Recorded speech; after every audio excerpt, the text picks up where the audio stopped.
मा ग्रुप, जो सोचता है वो करता है, आपके अपने सपनों का आशियाना। नमस्कार, आप देख रहे हैं भारत लाइव। मुद्दे की बात लेकर के हम पहुंचे हैं आपके पास। मुद्दे की बात में आज हम बहुत अहम विषय पर बात करेंगे, जो कहीं चिराग कुशवाहा, मांझी और नीतीश पर सन ऑफ मल्ला भारी तो नहीं पड़ गए हैं, कहीं बहुत महंगा तो नहीं पड़ गया सौदा। इसी मुद्दे की बात में, इसी मुद्दे पर बाबा से जानेंगे सन ऑफ मल्ला कहीं चारों पर भारी तो नहीं पड़ रहे हैं। महागठबंधन में सन ऑफ मल्ला की स्थिति कैसी है और इन लोगों पर किस तरह से भारी पड़ते हुए दिखाई दे रहे हैं। बाबा, सन ऑफ मल्ला मतलब मुकेश सहनी, चिराग कुशवाहा, पासवान, चिराग पासवान, उपेंद्र कुशवाहा, जीतन राम मांझी और नीतीश, इन पर ये भारी कहीं तो नहीं पड़ते हुए दिख रहे हैं। इन दिनों 2 फेज का चुनाव हो चुका है। इस विषय पर चर्चा करने से पहले चंदन जी, एक तथ्य आपको भी याद दिलाते हैं और भारत लाइव के दर्शकों को भी। आम आदमी एक पार्टी है दिल्ली की। उस पार्टी का जन्म कैसे हुआ था? उस पार्टी का जन्म हुआ था दिल्ली में आंदोलन से अन्ना हजारे के आंदोलन से उसका जन्म हुआ था। और जन्म होने के साथ जब ये पार्टी बनी तो अब देखिए कि अब पूरे देश भर में अलग अलग पार्टियां टोपी पहनती हैं और टोपी पर लिखा रहता है उस पार्टी का नाम, आम आदमी पार्टी, आप। हाँ, उसके बाद आपने देखा कि सभी पार्टियां लगभग अब टोपी पहनने लगी, यानी कि टोपी पहनाती हैं और टोपी पहनती हैं, यही करती हैं। नेता जो हैं वो टोपी पहनाते हैं, आम जनता को भी और अपने कार्यकर्ताओं को टोपी पहनाते हैं। उसी तरह से एक प्रचलन और हुआ, ऑफ मल्लाह का, फलाना ऑफ। जैसे आपने देखा होगा कि एक तो सन ऑफ मल्लाह है, इसके बाद सन ऑफ बिहार भी एक नजर आए थे, काफी चर्चा हुई थी। हर कोई अपने अपने हिसाब से अपना उपाधि जोड़ लेता है, ब्रांडिंग करता है, उपाधि जोड़ लेता है और ये समझने लगता है कि उस उपाधि और उस ब्रांड का वही ब्रांड एम्बेसडर है। कई लोगों को आप देखिएगा कि मीडिया जगत में भी ब्रांड एम्बेसडर बन करके घूमते हैं। तो ये ब्रांड एम्बेसडर बनना और बनाना, ये 2 प्रक्रिया है। एक प्रक्रिया है कि जनता आपको उपाधि ब्रांड बनाती है, दूसरा है कि आप जन्म से ही ब्रांड होते हैं। यादव, तिवारी, मिश्रा, कुशवाहा, कुर्मी, ये सारे ब्रांड होते हैं। आप जन्म लिए और उस समय से आपका ब्रांड तय हो गया, क्योंकि उस जाति से आप आते हैं। सन ऑफ मल्लाह भी उसी जाति से आते हैं। आज सन ऑफ मल्लाह की एक बार फिर से चर्चा हम करने बैठे हैं और उन बड़े नेताओं पे करने बैठे हैं। नीतीश कुमार जैसे नेताओं से उनकी तुलना कर रहे हैं या बता रहे हैं कहीं उनको भारी तो नहीं पड़ गए। तो ये राजनीति के लिए बहुत अच्छी बात भी है और लोकतांत्रिक प्रक्रिया में किस तरह से जातीय समीकरण गढ़ा जा रहा है, बड़ा दुखद भी है। दुखद है, क्योंकि आप समझिए, लोकतांत्रिक प्रक्रिया में हमारा संविधान ये कहता है कि योग्य व्यक्ति हो, चाहे वो किसी जाति, धर्म, समुदाय का हो, और लड़ाई भी इसी की हो रही है। आप आरक्षण की बात करते हैं तो निश्चित रूप से उस व्यक्ति को या उस समाज को मुख्य धारा में लाने के लिए करते हैं, लेकिन यहाँ वो बात नहीं है। आरक्षण मिला, 10 साल पर हर बार आरक्षण की समीक्षा होती है। लेकिन इन सब के बावजूद आप अभी भी चले जाइए दलित बस्ती में तो पानी के लिए लोग लाइन लगाते हैं। वहाँ गंदगी आप जाके देख लीजिए, क्या सरकारों की नज़र, नेताओं की नज़र उस पर नहीं पड़ती है? 5वें साल पे क्या उस समाज के जो नेता हैं, जो उनके वोट से शीर्ष पे पहुँचे हुए हैं, क्या उनको नज़र नहीं आती है? उस बस्ती में कभी जाते होंगे कि नहीं जाते होंगे? अगर नहीं भी जाते होंगे तो निश्चित रूप से उस बस्ती से होकर गुजरते तो जरूर होंगे, लेकिन याद नहीं आती है। 5 साल के बाद याद आती है। एक बार फिर से ये जातीय वर्गीकरण जो है लोकतांत्रिक प्रक्रिया को अपने कब्जे में लेना शुरू कर दिया है। हम MOI की बात करते हैं, हम अति पिछड़ा और पिछड़ा की बात करते हैं, हम गैर यादवों की बात करते हैं, हम सवर्णों की बात करते हैं। ये सारा सब कुछ उसी आंकड़े का हिस्सा है जो लोकतांत्रिक प्रक्रिया में अपनाई जाती है। अब यहाँ हम बात करने के लिए आए हैं कि क्या चिराग कुशवाहा, मांझी और नीतीश पर सन ऑफ मल्लाह भारी पड़ गए। इसको समझने के लिए हमको थोड़ा पीछे जाना पड़ेगा। 2015 याद कीजिए, 2015 के चुनाव में नरेंद्र मोदी 2014 में बहुत भारी अपार बहुमत लेके आए थे, अपार लोगों का प्यार लेकर के आए थे। लोगों को लगा था कि पूरा भारत बदल जाएगा, इतिहास चेंज हो जाएगा। ये सारी बातें लोग जान रहे थे, ये दावे भी थे, वादे भी थे। लेकिन उसी नरेंद्र मोदी को 2015 में सन ऑफ मल्लाह की जरूरत पड़ती है जब आंकड़ों का मुआयना होता है, ज़मीनी हकीकत पता चलता है, तो पता चलता है कि एक मल्लाह समाज है जिसका वोट बैंक अच्छा खासा है। सन ऑफ मल्लाह उस समय राजनीति में नहीं थे, बल्कि राजनीति में आने की कोशिश में लगे थे। क्योंकि मुंबई में जो बिजनेस था, जिस तरह का बिजनेस था, उस बिजनेस में घाटा और नफ़ा दोनों होता है। जानकार तो ये बताते हैं कि उनका बिजनेस बहुत अच्छा चल रहा था। आज भी कहते हैं कि 400 रुपया 900 रुपये दिहाड़ी पर हम काम करते थे। ठीक है, आप निश्चित रूप से मेहनत करके ऊपर आए हैं, लेकिन मेहनत करके ऊपर आने का मतलब ये नहीं होता है कि आप उस समाज के अगुआ बन जाए, उस समाज के ठेकेदार बन जाए। लालू प्रसाद का कहना है कि हम यादवों के ठेकेदार हैं। कहाँ लालू प्रसाद को ठेकेदारी मिलती है? अगर ठेकेदारी मिल गई होती, यादवों का उनको पूरा समर्थन मिल गया होता, तो 2020 में तेजस्वी यादव मुख्यमंत्री की कुर्सी पर होते। लेकिन कहीं ना कहीं यादव का भी एक वर्ग जो है वो ये समझ करके साइड में रहा कि क्या तेजस्वी यादव योग्य हैं या नहीं है। योग्य को उसने चुना। कल ही आप ही चर्चा कर रहे थे, तो कल आपने कहा था कि नीतीश कुमार एक ऐसे नेता थे, जब अंतिम समय में वोट देने के लिए जब पोलिंग बूथ में लोग जाते हैं, ईवीएम का बटन दबाने जाते हैं, तो हाथ जो है लालटेन से तीर की तरफ चला जाता है, क्योंकि तीर का मुंह जो है आपके उल्टा साइड होता है। लेकिन लालटेन से डर लग रहा है कहीं भभक मत जाए। ये सारी प्रक्रियाएं, सारी बातें कहीं ना कहीं हो रही हैं। अब चिराग पासवान की और कुशवाहा की बात करने से पहले हम जातिगत आधार पर देखें तो ये एक वर्गीकरण है, 2 वर्ग में बटा हुआ है आपका पूरा का पूरा चुनावी नेक्सस जो है। हाँ। लोकतांत्रिक प्रक्रिया में 2 वर्ग बटे हुए हैं। आप निर्दलीय हैं, आप किसी काम के नहीं हैं, दोनों मिल करके आपको मारना चाहेंगे। आप अगर पप्पू यादव केस में हमने देखा कि दोनों ही खेमे से, हालांकि हेड्स ऑफ पप्पू यादव के, जो जिस तरह से पप्पू यादव ने वहां अपने सिक्का स्थापित किया, उसमें राहुल गांधी नहीं गए, लाख प्रयास करने के बावजूद भी। तो निश्चित रूप से राहुल गांधी के इस लोकतांत्रिक प्रक्रिया में उनके द्वारा लिया गया डिसीजन काफी महत्वपूर्ण है, सराहा जाना चाहिए। क्योंकि अगर निर्दलीय भी योग्य है तो उसे अधिकार है उस प्रक्रिया में आने का। जातिगत वोटों के आधार पर यह वर्गीकरण होता है, और इस वर्गीकरण में 2 जो एनडीए और इंडिया गठबंधन है, अगर उसको हम बड़ी गौर से देखें तो जहां एक तरफ एनडीए गठबंधन में हिंदुत्व का 25% वोट मान के चलिए, 80% हिंदू हैं, 80% हिंदू में उसमें से 25% छांट दीजिए कि हिंदुत्व के माने हार्डकोर हिंदुत्व वाले हों, जो राम मंदिर के दरवाजा पर बैठ करके झाले बजाते रहेंगे। उनको खाने पीने से मतलब नहीं, मोदी आएगा तो देगा, नहीं आएगा तो नहीं देगा। आप पूरे देश में इस बात को सुन रहे होंगे ना, हर वो दूसरा आदमी कहता है कि नरेंद्र मोदी क्या करता है, 5 किलो अनाज देता है, 5 किलो अनाज देता है। ये एस्टेब्लिशमेंट है। इसी तरह से हिंदुत्व वाला जो गोली है वो चुसा करके आपको अपना पिछलग्गू बना लिया जाता है, और सेम यही चीज़ है हिंदुत्व वाली जो गोली है, वो 25% लोग चूसते हैं। वो मोदी कुछ भी कर दे, लेकिन मोदी मोदी। इसके बाद नीतीश कुमार की बात करें तो नीतीश कुमार का अब तक लोकतांत्रिक प्रक्रिया में, चुनावी प्रक्रिया में 16%, 15 से 16% वोट कांस्टेंट रहा है। यानी नीतीश कुमार भी 16% वोट के मालिक हैं। तो उनके 15% वोट को मान लेते हैं, चलिए उसमें से 10% मान लेते हैं, 5% चलिए नीतीश कुमार इधर से उधर गए, उधर से इधर आए, छटक गया। 10% तो जो सबसे कम पावर है वो बता रहे हैं। इस दवाई का पावर 650 नहीं, इस दवाई का पावर है 900, हम इसको जोड़ रहे हैं 400। 400 पावर तो आपके शरीर में असर करेगा, आ रहा है। इसके बाद अब चिराग पासवान के दलित वाला वोट कर लीजिए, 8% लगभग, तो 7 से 8% ये भी वोट है। चलिए इसको भी घटा कर करते हैं 5%, छटक गया इधर उधर।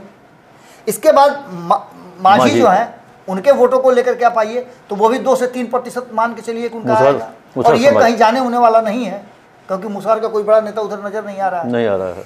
इसके बाद कुशवाहा की बात करें तो नीतीश कुमार के लौकुश में से अगर कुशवाहा को छाटे तो 4% वोट तो इनका है, और ये वोटर क्या लालू प्रसाद की तरफ जाएगा, ये एक बड़ा सवाल है, क्वेश्चन मार्क है यहाँ। अब हम दूसरे तरफ की बात करें तो राष्ट्रीय जनता दल ये कहती है कि हम MY की पार्टी हैं, 18 और 14, तो ओवैसी झाल बजाने आएंगे क्या यहाँ? अगर झाल बजाने आते तो 5 को सीट 2022 में जीत करके नहीं ना आते ना। झाल तो नहीं बजा रहे हैं, डैमेज किसको कर रहे हैं? निश्चित रूप से वहां कर रहे हैं, महागठबंधन को। उसके बाद अगर कांग्रेस की बात करें तो कांग्रेस एक कैडर बेस्ड पार्टी थी, कांग्रेस का अपना कैडर था, वो कैडर धीरे धीरे धीरे धीरे धीरे धीरे धीरे नीचे जाते हुए अब 7 से 8% बचा हुआ है। चलिए हम इस 8% जोड़ लेते हैं। एमओआई समीकरण में गैर यादवों को छोड़ दें तो 27% में 14% यादव हैं। वो 14% वोट वहां इंडिया गठबंधन को जा रहा है। मैं बिहार के संदर्भ में बात कर रहा हूं।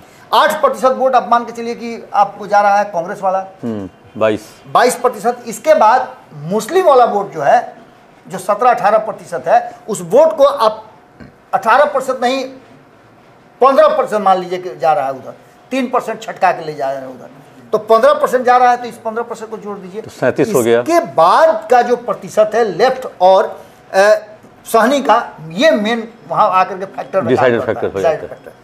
तो लेफ्ट का वोट प्रतिशत अब तक जो हमने ग्राफ में देखा है कि इस बार 2020 के चुनाव में लेफ्ट को, चूंकि वो एमओआई समीकरण का हिस्सा था, इसलिए कांग्रेस का हिस्सा था, इसलिए सीटें अच्छी मिली, सीटें मिली तो उसका अपना वोट प्रतिशत 2 से 3% होगा, जो कैडर वोट है, कैडर बेस्ड वोट है। इसके बाद अब आते हैं हम सहनी पर। असल यहां पर डिसाइडिंग फैक्टर है सहनी को बैठा करके, जैसा कि सहनी कहते हैं कि मुझे दिसंबर तक, जनवरी तक बैठा करके रखा गया और यह कहा गया था कि आपके साथ हम समझौता करेंगे, आप जाइए रथ 5 करोड़ वाला निकालिए और उस 5 करोड़ वाला रथ से लोगों को गंगाजल लेके चुसवाइए और कसम खिलवाइए। सब काम हो गया। बिहार, झारखंड, उत्तर प्रदेश, तीनों जगह जाके क्रिया खिलवा लिए। यही उत्तर प्रदेश है जो मुकेश सहनी को एक तो एमएलसी नहीं रहने दिया और न ही मंत्री रहने दिया, दोनों उनसे छीन लिया। लेकिन उसके बावजूद भी वो वेट कर रहे थे। उन्होंने अपने एक भाषण में कहा भी है, अपने संबोधन में, कि भारतीय जनता पार्टी ने उनके साथ छल किया है। 2020 के चुनाव में उनके साथ बड़ा छल हुआ था, बहुत भारी छल हुआ था। 2019 में उनके साथ उससे भी बड़ा छल हुआ था। 2019 में छल ये हुआ था, 2015 में भारतीय जनता पार्टी ने उनको प्रयोग किया था, हेलीकॉप्टर देकर के प्रचार करवाया था। कहा तो जाता है कि प्रचार के लिए उनको हर सब चीज़ें मुहैया कराई गई थी और भारतीय जनता पार्टी के पक्ष में प्रचार कर रहे थे। फिर भी भारतीय जनता पार्टी को उन्होंने सत्ता में लाने का कोई ऐसा काम नहीं किया, यानी कि उनका मल्लाह वोटर टर्न अप नहीं हुआ उनके लिए। इस तरह का नहीं था कि वो भारतीय जनता पार्टी को सत्ता में ला सके। मोदी के इतना बड़ा ऑरा के बावजूद वहाँ वो फेल कर गए, तो उनको लगा कि अब भारतीय जनता पार्टी के यहाँ पुश नहीं है। तो 2019 के चुनाव में उन्होंने एक नया गठबंधन, महागठबंधन की तरफ शिफ्ट करना उचित समझा और वहाँ वो 3 सीट लेकर के आए। 3 सीटों में से एक भी सीट जीत नहीं पाए। हालांकि जीतने के लिए तो 39 सीट हारे सब लोग, लेकिन वो भी 3 सीट नहीं आए। और वोटों का आंकड़ा भी ऐसा नहीं था जिसको बहुत ज़्यादा उत्साह देने वाला कहा जाए। इसके बाद 2020 का चुनाव आया। 2020 के चुनाव में उप मुख्यमंत्री बनने के लिए पूरी तरह से अपना पगड़ी उगड़ी सिलवा लिए थे। मैंने आपको बता देते हैं कि धोती कुर्ता सब तैयार था। आप लोग के मिथिला में जो पाग होता है, वो सब तैयार था, ऐसे लिखा भी गया था, स्क्रिप्ट में लिखा गया था कि हम अपने ही भाषा में, मतलब मैथिली में ही देंगे। लेकिन वो सारा चीज़ धरा का धरा रह गया और कुछ नहीं हो पाया। तेजस्वी यादव के साथ उनको बीच मीटिंग में उठ करके बाहर जाना पड़ा और वहां जाकर के उन्होंने कहा कि मेरे पीठ में खंजर भुका गया। फिर भारतीय जनता पार्टी ने एक्सेप्ट किया, अपनी तरफ से 11 सीटें दी और यहां से एक नई कहानी शुरू होती है मुकेश सहनी की जो कहानी शुरू हुई। इस कहानी में मुकेश सहनी ने अपने आप को, जो सन ऑफ मल्लाह का अपना टैग दिए थे, उस टैग लाइन के साथ भारतीय जनता पार्टी ने उनको अपने साथ एक्सेप्ट किया, एमएलसी बनाया, मंत्री बनाया। चुनाव हार गए, उसके बावजूद भी लोकसभा तो हारे ही थे, विधानसभा का चुनाव भी जीतने की स्थिति उनकी नहीं थी, फिर भी भारतीय जनता पार्टी ने उनको एमएलसी बनाया और मंत्री भी बनाया। इसके बाद मंत्री बनने के बाद उनको लगा कि ये तो मेरा सब वोट ना है, इस दम पे ना बनाया गया है कि हमारा वोट है, थोड़ा और डाउन करते हैं, थोड़ा और उसको डाउन करते हैं, थोड़ा और चाबियां ईंटते हैं। देखिए हर चाबी का, बाबा एक वक्तव्य याद होगा तेजस्वी यादव का आपको, विधानसभा में मुकेश सहनी जब किसी बात पर, हाँ रिचार्ज वाला, पहले आप अपना कूपन, तो इस बार आपका रिचार्ज होगा कि नहीं होगा।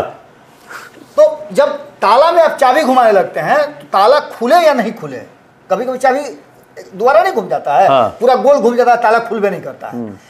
वही चाबी मुकेश सहनी है, ताला खुले चाहे नहीं खुले, चाबी तो घुमाइबे करेंगे। वो चाबी घुमाए, चाबी अटक गया ताला में और चाबी टूट गई, ताला परमानेंट बंद हो गया। यानी भारतीय जनता पार्टी ने अपना दरवाजा फुल क्लोज कर लिया। इसके बाद इनका रिचार्ज कूपन जो आप बता रहे थे, वो भी खत्म हो गया, मंत्री पद से भी हटाए, और MLC भी हट गया। उसके बाद एक नया रास्ता तलाश करने लगे। उसी रास्ता में था ये 5 करोड़ वाला रथ, एक नया स्वरूप उन्होंने छोड़ा। उन्होंने हाल फिलहाल में जो प्रधानमंत्री नरेंद्र मोदी और अमित शाह के बारे में जो शब्द का प्रयोग किया है, जिस शब्द को लेकर के काफी हंगामा भी हुआ है, उस शब्द को उन्होंने वापस भी लिया है कि यदि किसी को माफी भी मांगा है, खेद प्रकट किया कि अगर किसी को तकलीफ लगी हो तो हम उसके लिए करते हैं। लेकिन अब यहाँ जो सबसे बड़ी बात है, मुझे याद आ रहा है संपादक नमन मिश्रा जी ने जब उनके रथ में बैठ करके, जिस रथ को 5 करोड़ का कहा जाता है, संपादक नमन मिश्रा जी ने उस रथ का आकलन भी किया था कि इस रथ की कीमत 5 करोड़ तो नहीं हो सकती है, क्योंकि मुकेश सहनी जिस तरह से उस रथ पे चल रहे हैं और जो स्थिति है उसमें वोटों को पोलराइज करने, लोगों को अपने तरफ खींचने का काम तो जरूर कर रहे हैं, लेकिन खींच नहीं पा रहे हैं, क्योंकि वहाँ खड़े हैं हरीश सहनी, वहाँ खड़े हैं मदन सहनी। भारतीय जनता पार्टी ने हरीश सहनी को फिर से उठा करके लाया, MLC बनाया, नेता प्रतिपक्ष बनाया, अब मंत्री हैं। इससे ज़्यादा माला जाति को क्या चाहिए था?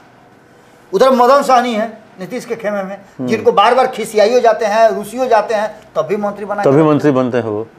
इसके अलावे बीजेपी ने और भी कई लोगों को MLC बनाया है, कई लोग संसद में हैं। ये सारी बातें घुमा फिरा के जो आती है, अजय निषाद कहाँ से थे? मल्लाह समाज से ही थे। ये सारे लोग जब एक जगह पर आ जाते हैं तो कहीं ना कहीं इस बात की तरफ इशारा करता है कि सन ऑफ मल्लाह का टैग जो है वो छीनने की कोशिश होती है। हरीश सहनी से 3 दिन पहले जो बातचीत हो रही थी, रत्नेश ने उनसे कई मुद्दों पे पूछा था। जब मुकेश सहनी वाला प्रकरण सामने आया था तो हरीश सहनी ने सीधे तौर पे कहा कि मुकेश सहनी एक भी ऐसी बात बता दें जो अपने समाज के लिए उन्होंने किया है, एक भी ऐसी बात बता दें जो अपने समाज के लिए उन्होंने किया है। लेकिन नरेंद्र मोदी ने क्या किया है, इसकी लंबी फहरिस्त है। मछुआरों के लिए अलग से सारा आयोग बनाया गया, सारी व्यवस्थाएं की गई, मंडी व्यवस्था की गई, उनके दुख सुख में साथी हैं। अब इससे ज़्यादा क्या चाहिए? अति पिछड़ा समाज में आप शामिल हैं, जिसका लाभ भी आप उठा रहे हैं। ये सभी बातें घुमा फिरा करके आती हैं। अब इन सारी बातों के साथ जो हम ये कहने के लिए मजबूर हुए थे कि क्या चिराग, कुशवाहा, मांझी और नीतीश पर भारी पड़ेंगे? मुकेश सहनी का कहीं ना कहीं ये जो डिसीजन है, उनके पास कोई विकल्प नहीं था। जैसा कि वो कह भी रहे थे कि भारतीय जनता पार्टी ने उन्हें वेट कराया, नीतीश कुमार जब आ गए तो उनको मक्खी की तरफ फेंक दिया। तो इसका मतलब है कि एक बार फिर से जो पीठ में खंजर भोंका था, जब वो निकले थे भाजपा से बाहर हुए थे, तो कहे कि एक ने पीठ में, दूसरे ने पेट में खंजर भोंका है। अब पेट वाला निकला कि नहीं? मतलब ये मतलब लहूलुहान होने के बावजूद भी पेट में खंजर खाने के बाद भी अब पीछे वाला खंजर तो निकल गया, तेजस्वी यादव ने निकाल कर उसको मरहम पट्टी कर दिया है। तो इतना ज्यादा उनका पीछे वाला घाव ठीक हो गया है कि कोई भी पीठ पर वो भार सहने के लिए तैयार है। नरेंद्र मोदी को और अमित शाह को खूब उंगली कर करके उस्का रहे हैं। आपने देखा शब्दों के प्रयोग में भी उन्होंने किया। बस उस शब्द के प्रयोग के 1 घंटे के अंदर उनका सिक्योरिटी वापस हो गया, वाइस ट्रेनिंग वाला सिक्योरिटी वापस हुआ। और भी अभी तो सिक्योरिटी वापस हुआ है, अभी तो सिक्योरिटी वापस हुआ है, अभी सिर्फ सिक्योरिटी वापस हुआ है। ये शब्द हम कहने के लिए मजबूर इसलिए हैं कुछ और होना बाकी है। अभी चुनाव बाकी है, चुनाव बाकी, अभी कुछ और होना बाकी। चुनाव के बाद ठीक है, मुकेश सहनी ने जो कुछ भी किया चुनावी प्रक्रिया में होती है, एक दूसरे पर हमला किया जाता है।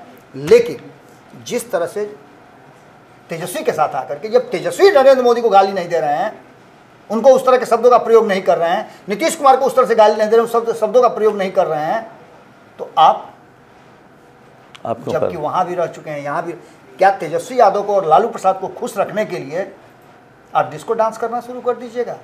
आपकी अपनी एक गरिमा थी, आप एक समाज के प्रतिनिधित्व कर रहे थे। बचपन में एक टीवी सीरियल आता था बाबा विक्रम बेताल जी, जिसको बेताल को हाँ। तो अभी तेजस्वी को पीठ पर उठा करके सहनी चल रहे हैं जी, जैसा लग रहा है। जी जी, वही क्योंकि घाव जो ठीक हो गया था ना, तो उस पर अभी जितने भी आम सभा हो रही है, तेजस्वी से ज्यादा एग्रेसिव होके ये वोट दे रहे हैं और प्रधानमंत्री के खिलाफ बोल रहे हैं। आप समझिए, सिंपल सी बात है कि जिस अजय निषाद के कारण और इनके बाहर निकलने के बाद, अजय निषाद ही वो शख्स हैं जिसने भारतीय जनता पार्टी को ये बताया कि इनका औकात क्या है। आप एक सेकंड देखे होइएगा, याद होगा आपको कि पिछले 2 साल में 2020 से लेकर के 2023 तक विरोध किया अजय निषाद ने। केवल अजय निषाद ने इनको नमक रखने का जगह, हमारे यहाँ कहते हैं कि नमक रखने का जगह नहीं छोड़ा, वो जगह नहीं छोड़ा। भारतीय जनता पार्टी को यह एहसास दिला दिया कि ये आदमी कुछ नहीं कर पाएंगे। हम हैं ना सहनी के नेता, भले ही वो आज नहीं है, वो दूसरे पार्टी से चुनाव लड़ रहे हैं, ये नीति का चक्र हो सकता है, दोनों ही नहीं है, लेकिन दोनों एक दूसरे के दोस्त हैं। लेकिन एक चीज़ है, जो सीटों का वर्गीकरण किया है महागठबंधन ने जी सहनी को यहाँ भी ठगा गया है। जी वैसे वैसे सीटें दी गई हैं जहाँ पे सहनी वोटर बहुत कम है, जहाँ सहनी वोटर बहुत ज़्यादा है उन इलाकों में सहनी समाज को सीट मिला ही नहीं। तो मुकेश सहनी इस चीज़ को समझने के बावजूद भी अगर इस तरह का काम कर रहे हैं, अब वो मुजफ्फरपुर मोतिहारी सब बरियात में जब फूफा रूस जाते हैं तो क्या होता है, ब्याह कैंसिल हो जाता है ना, पहले मनाया जाता है और नहीं मानते हैं तो रूम में बंद करके ऊपर से छिटकिली लगा दिया जाता है कि भंडोल करेंगे। वही हुआ है मुकेश सहनी के साथ। मुकेश सहनी के रूसने का नतीजा ये हुआ है कि अब इनके पास कोई रास्ता नहीं था। पार्टी को बचाने के लिए और अपने आप को बचाने के लिए उनको किसी न किसी का वोट चाहिए था। वोट उनको मिल गया, 3 सीट मिल गया, चाहे जो भी सीट मिला हो उससे कोई लेना देना नहीं है। उस सीट मिलने के बाद तो बहुत सारी बातें होती है, कहा जाता है कि बोला गया था तो झोला गया था। हम ये बात नहीं कह रहे हैं, लेकिन जो चर्चाएं हैं राजनीतिक गलियारे में देख लीजिए, कई लोग जो उनके यहाँ अपना आवेदन दिए थे वो भी कहते हैं कि अरे बाप रे बाप, हम न सकलियो भाई, इतना मांग लो को। ये सारी बातें कहीं ना कहीं ऑफ द रिकॉर्ड चल रही हैं। अब इसमें कितनी सच्चाई है तो वही बता सकते हैं मुकेश सहनी। इसमें भी कहा जा रहा है कि लालू प्रसाद का इन्फ्लुएंस है। लालू प्रसाद ने कहा कि फलानवा को टिकट दीजिए, जैसे राजेश कुशवाहा की बात चल रही है। सुमन महासेठ के भी पहले से तय था कि फलाने को टिकट मिलेगा, सिर्फ उनका सिंबल होगा। इन सारी बातों के साथ एक बात और आपको बड़ी महत्वपूर्ण नजर आया होगा कि भारतीय जनता पार्टी के बारे में नीतीश कुमार ने 2022 में कहा था कि ये छोटी छोटी पार्टियों को समाप्त करना चाहते हैं। मेरे साथ भी वही करना चाहती थी। अब आगे भारतीय जनता पार्टी को ये बात पता था कि 2014 पैनोरमा ग्रुप जो सोचता है वो करता है। अगर ये वीडियो पसंद आई और वह बिहार के राजनीति और बिहारियत से सरोकार रखेनी तो सब्सक्राइब बटन दबा के चैनल के सब्सक्राइब कर ली। ओजे एगो घंटी बा, ओकरा बटन दबा देला से कुल सटीक और मारक खबर रुआ मुफ्त में मिल जाई। अगर रुआ पत्रकारिता के हमनी के नया प्रयोग में सहयोग कर चाहतानी तो ज्वाइन बटन दबा दी। पेटीएम नंबर नोट कर ली 9386816700। धन्यवाद।